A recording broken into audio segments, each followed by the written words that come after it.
አመሰግናለሁ። እንድታመሰግኑ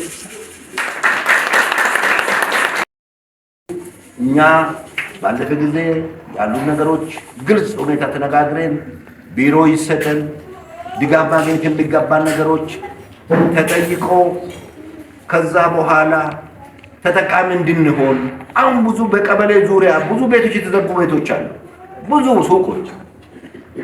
ይሄ አካል ጉዳተኛ ቁጭ ካለ ድካምና ሞት ነው የሚጠብቀው። ተኛና ችግርተኛ ናት። አዎ ይገባታል። ከኔ የምትበልጥ ከሆነ ወይም የምታንስ ከሆነ ከኔ ታንሳለች። እኔነት መሸነፍ አለበት። እኔነት አናሸንፈው። ሁሌ እኔ ይበልጣለሁ የሚባል ነገር አለና ቀጠና ላይም ስንሰራ እኔነት ቀርቶ እሷ ምስኪን ናት፣ ምንም ነገር የላትም ወይም የባል እጅ ነው የምትጠብቀው መጠቀም አለባት ብለን በደንብ አስበን መስራት አለብን እላለሁ። አመሰግናለሁ።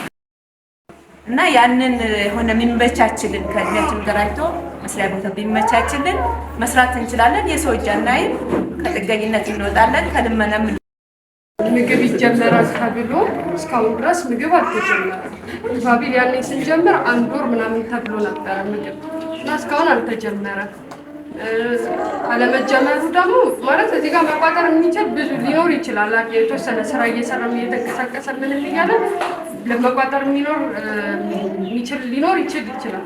ግን እዚህ ጋር ብዙ የማይመጡ ልጆች አሉ በምግብ ማምጣት ስላልቻሉ ማለት ነው።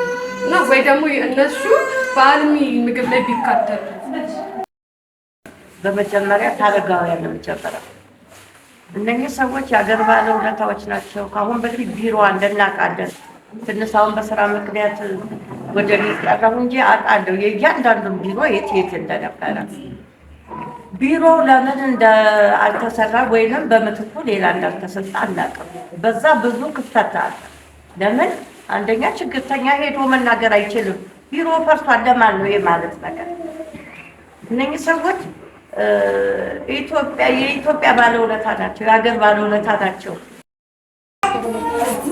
ላይ ሆኖ ምን እየተሰራ ነው ምን ክፍተት አለ የሚለው እርስ በርስ ቢገንት ማነጋገር ነው። ማነጋገር ሲባል ጥያቄ ከጥያቄ አይደለም። ጠይቃችሁ ካልተመለሰ ነገ ድጋሚ አሁን በቪዲዮ ይያዝ እንጠይቃለን ያላካል ያ አካል ተጠያቂ ይሆናል ማለት ነው። ህዝቡ ያነሳው ችግር ትክክለኛ ሆኖ አንስቶ መፍትሄ ካልሰጠ ደግሞ መፍታት የማይችልበት አግባቡን ካለ በትክክል ካላስረዳ የተጠያቂነት ስርዓት እንዲሰፍን ነው ከከተማ ጀምሮ በ5 ዙሮች እየተካሄደ ያለው። ዛሬ ያካሄድነው ከሴቶችና ህጻናት ነው። ሴቶች ህጻናት ስንል መሰረታዊ ተቋም ነው ማለት ነው። ህጻናት፣ አረጋውያን፣ አካል ጉዳተኞች ሁሉም ማህበረሰብ ሴቶችን ያካለለ እንደ ሀገር ካያችሁ አብዛኛው የምንሰራቸው ፕሮጀክቶች ካያችሁ ማንን ያማከለ ልጆችን ነው። አረጋውያን የሚያርፉበት ቦታ፣ ልጆች ጥሩ እንትን ይዘው የሚወጡበት ቦታ፣ የሴቶች ተጠቃሚ ቢረጋገጥበትን ስራ ነው እንደ ሀገር እንኳን እያከናወነ ነው። ስለዚህ ይህ ተቋም ማጠናከር እዚህ ተቋም ላይ ያለውን ክፍተት እየለየን ለቀጣይ ስራዎች እያጠናከርን መሄድ በጣም ጠቃሚና ወሳኝ ነው። ትውልድ ነው የሚገነባው። ሴት ናት ትውልድ የሚገነባው፣ በዛው ልጆች ናቸው ነገር አረጋግጥ። ስለዚህ ኢሴንሻል ፓርት ነው፣ በጣም ወሳኝ ነገር ነው ማለት ነው። የሴቶችና ህጻናት እስካሁን ካደረግናቸው ዛሬ ላይ እንደ ክፍተት እንታየት መድረኩን ያዘጋጀልን ኮሚኒኬሽን ጽሕፈት ቤትን እናመሰግናለን። እየሰራን እያለን ምን ክፍተት አለ ክፍተታችንን እንታቀም መጨረሻ አካባቢ ላይ ሲሆን ጥያቄ መነሳቱ ለክፍተትና ጉድለታችንን የሚያሳየች ተጠቃሚ የሆነ ማህበረሰብ ነውና ያነሳችሁትን ለማለት ካልሆነ በስተቀር ወስደናል የምናስተካክላቸው ቀጣይ ደግሞ ምን ሰርተንባቸው ለውጥ ማምጣት አለብን የሚለው ነው። ያው በመጀመሪያ ደረጃ ያነሳችሁልን ከአረጋውያንና ከጉዳተኛ ቢሮ ጋር ተያይዞ እዚህ ማንሳት አልፈልግም። ቀጣይ ግን ይፈታል ብዬ አስባለሁ። ያያያችሁት አዳራሽ 25 አዳራሽ ደርሷል። ዛሬ የተገናኘነው ያው የልጠይቅ መድረክ ነው። የልጠይቅ መድረኩ የሚያተኩረው በምንድን ነው? በሴቶች፣ በህፃናት፣ በአረጋውያን ሴቶችና ህፃናት የሚሰሩ ስራዎች አሉ አይደለ? እዛ ላይ የተሰሩትን ይሄ ስለተሰራ እናመሰግናለን።